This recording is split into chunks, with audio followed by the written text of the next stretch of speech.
बाप और बेटे की कहानी, दिल को छू लेने वाली कहानी। एक दिन एक बार एक बेटा जिसका नाम गोविंद था, वह अपने माता पिता से बहुत प्यार करता था। एक दिन गोविंद अपने पिताजी को एक अच्छे रेस्टोरेंट में खाना खाने के लिए लेकर गया। खाना खाते समय उसके पिताजी के कपड़ों पर खाना गिर गया और यह बार बार हुआ। रेस्टोरेंट में बैठे दूसरे लोग बड़ी घृणा के साथ उसकी तरफ देख रहे थे, लेकिन गोविंद शांत स्वभाव का था और वह बिल्कुल शांत रहा। खाने के बाद गोविंद ने बिना किसी शर्म से अपने पिताजी को वॉशरूम में ले गया।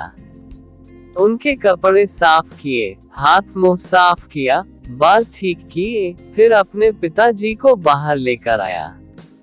सभी लोग खामोशी से उन्हें देख रहे थे। कोई कुछ कहता उसके बाप के बारे में, तो कोई कुछ कहता कि क्या जरूरत थी इसको अपने पिता को साथ में लाने की, जब खाना पीना ही नहीं आता इसके बाप को। गोविंद ने बिल का भुगतान किया और आदर पूर्वक पिताजी का हाथ पकड़कर जाने लगा। तभी डिनर कर रहे एक अन्य बुजुर्ग ने उसे आवाज दी और पूछा, बेटा गोविंद, क्या तुम्हें नहीं लगता कि यहाँ अपने पीछे तुम कुछ छोड़कर जा रहे हो?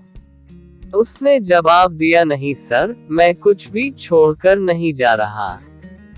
बुजुर्ग ने कहा, बेटे गोविंद, तुम यहाँ हर किसी पुत्र के लिए शिक्षा, सबक और हर किसी पिता के लिए एक उम्मीद छोड़कर जा रहे हो।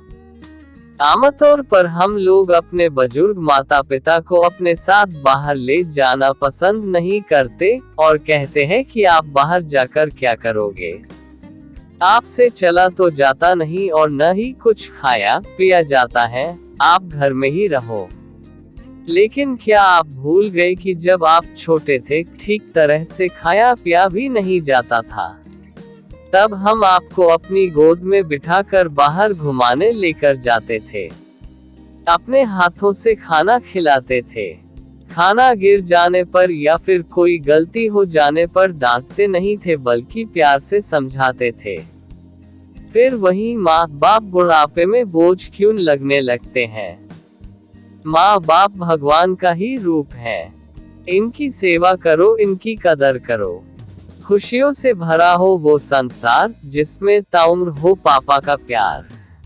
मेरा बेटा मेरा गरूर है, चांद भी शर्मा जाए वो ऐसा कोहिनूर है। बेटे के सिर पर जब पिता का हाथ होता है, उसका हर लम्हा खुशहाल होता है, सबकी आंखों का तारा होता है।